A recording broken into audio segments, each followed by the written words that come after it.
Hello, everyone. My name is Danny, and this is my movie review for Grow Up Tony Phillips. Who doesn't love Halloween?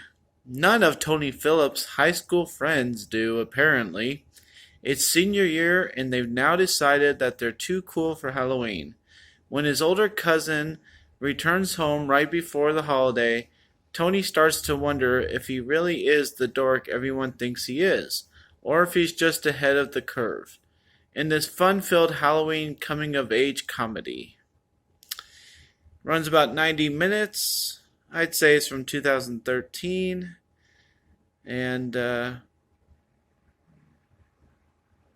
not rated, but I would say PG-13. Has a couple things in it that kids don't need to hear. I'll just say that. So, um, yeah, I actually really like this. I hope this movie review and this movie brings attention from people because it's fun. It's a comedy. Um, I can't say I've heard of anybody in this or heard of any of the movies that they've done. I tried to look up about two of them or so, and it seems like a bunch of rip-off scary movies that people have done that are on the cast here, and just kind of the same old thing of the high school drama kind of comedy stuff that I've never heard of. So I plan to look them up. I plan to watch some of the other movies done by this director, Emily Haggins. It looks like this might be her sixth project or so. And like I said, I don't know how any of the other ones are, but I really enjoyed this one. So we'll get into some of the notes here. Um, right away at the beginning, there's a scene where Tony's cousin is caught stealing some money, and I was just wrote it down because I was wondering if it would come back to actually be a valid thing because it seems so out of place. And it does come around at the end, so it does tie things together. It brings the story back around, and something that's a little bit important, ends up not looking important, but at the end, it really is a valid thought. So I appreciated them doing a couple of those things along the way where they did something that just seemed completely out of place, and then at the end, it actually did make sense. So a lot of movies just failed to do that, especially within an hour and a half. So, um, and then kind of the story of this movie is Tony's obsession with Halloween. And the first time this comes to fruition, it does take a little while to get there. And I will admit, they have a couple of conversations about him asking this girl, and that you really only need that to mention that once, but that's okay. Once it finally gets to homecoming, that's the big dance that happens in this movie. Um, I don't know. It was just a little underwhelming.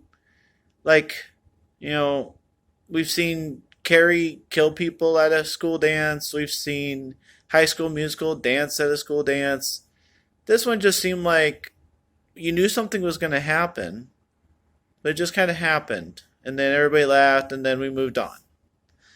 And maybe it was just the style of the movie, but I just was a little underwhelmed by that. I thought it could have been a lot harsher, a lot cooler, a lot funnier. I don't know. Just I think it needed more. That was just the first thing that I noticed. The dance scene at homecoming, the whole thing just seemed a little not there. A little bit more would have been nice.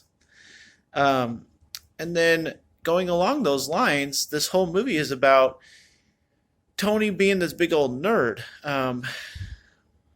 I've seen movies in the past about people being losers or don't fit in society.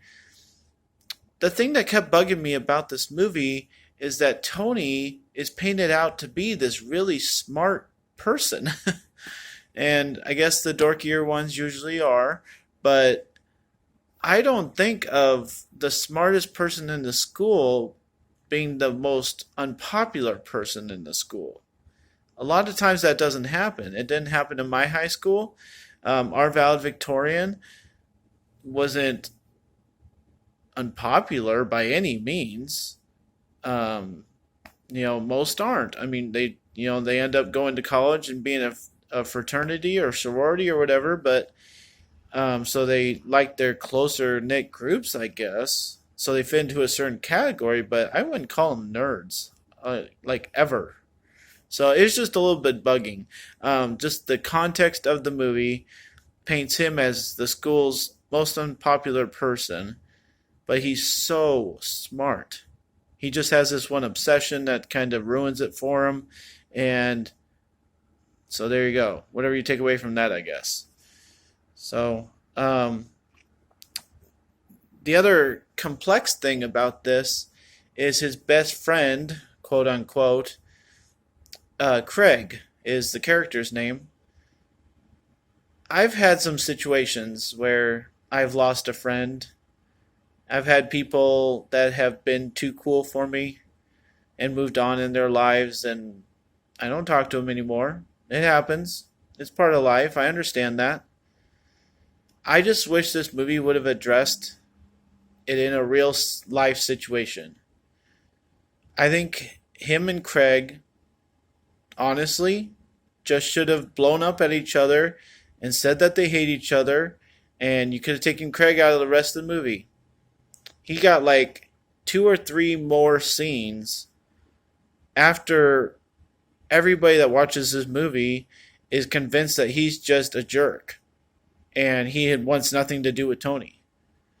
In real life, we call that a point of no return, and we get 2 more scenes where he tries to apologize to Tony that he's not this big old jerk. But he is. Just admit it. Just have it happen. Have him say how much of a nerd he is, and he never wants to be seen with him ever again. It would have added so much to Tony's character and all the pain that he's going through in this movie, and everybody that is embarrassed by him and stuff. I think it would have been a lot more authentically real if you just would have had Craig be the true jerk that he really is and just break it off with him. All this apologizing crap just didn't do it for me. It was almost too cliche, and I just didn't appreciate it. And I think it was kind of the wrong direction to go. That's just my opinion. Then we get to the end, and it really does explain things. And the one thing it does not, which is very apparent, and doesn't get enough tension, and doesn't get enough storyline. Excuse me. The thing that really fails with this movie is the cousin. He has his own thing going on, and they try to plug it in here and there to keep you kind of, interested, and it really adds a lot of drama to it and adds to the characters bouncing off of each other, gives people the reason to be motivated to hate somebody, is the situation that this cousin is in. Do we ever get told what that is? I personally am left to assume that it's a gambling debt, but it could be drugs. It could be, I don't know. Maybe you just had to borrow money for something and you never paid it back.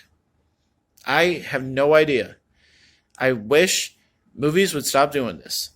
If you're going to give us a huge plot line story, and it's going to give everybody throughout the movie motivation to do something about it, and it ends up kind of tying up at the end that something's going to happen one way or another.